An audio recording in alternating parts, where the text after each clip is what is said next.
Luke 15. Now the tax collectors and sinners were all gathering around to hear Jesus. But the Pharisees and the teachers of the law muttered, "This man welcomes sinners and eats with them." Then Jesus told them this parable.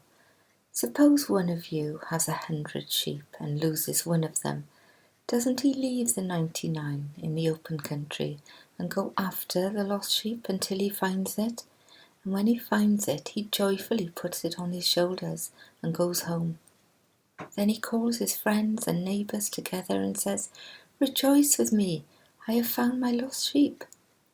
I tell you that in the same way, there will be more rejoicing in heaven over one sinner who repents than over 99 righteous persons who do not need to repent. Or suppose a woman has 10 silver coins and loses one. Doesn't she light a lamp, sweep the house, and search carefully until she finds it? And when she finds it, she calls her friends and neighbours together and says, "Rejoice with me, I have found my lost coin." In the same way, I tell you, there is rejoicing in the presence of the angels of God over one sinner who repents. Jesus continued, "There was a man who had 2 sons.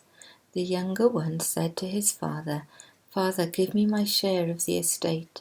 So he divided his property between them.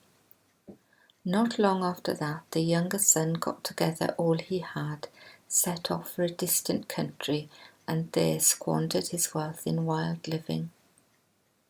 After he had spent everything, there was a severe famine in that whole country, and he began to be in need.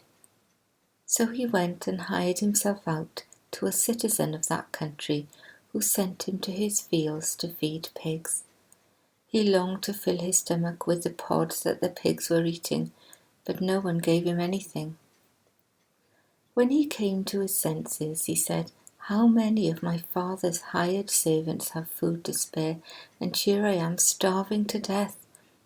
I will set out and go back to my father and say to him, Father, I have sinned against heaven and against you. I am no longer worthy to be called your son. Make me like one of your hired servants.' So he got up and went to his father. But while he was still a long way off, his father saw him and was filled with compassion for him. He ran to his son, threw his arms around him and kissed him. The son said to him, 'Father, I have sinned against heaven and against you. I am no longer worthy to be called your son.'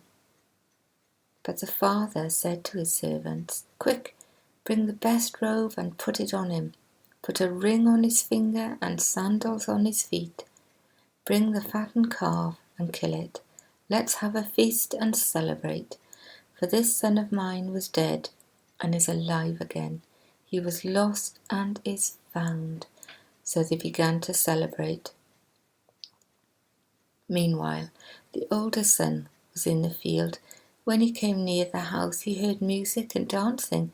So he called one of the servants and asked him what was going on.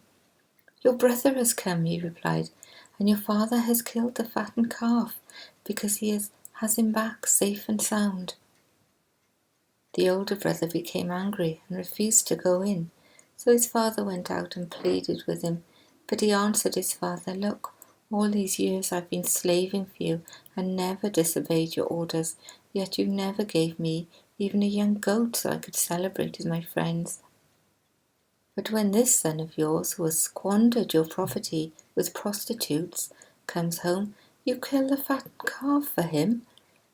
'My son,' the father said, 'you are always with me, and everything I have is yours. But we had to celebrate and be glad, because this brother of yours was dead and is alive again. He was lost and is found.'"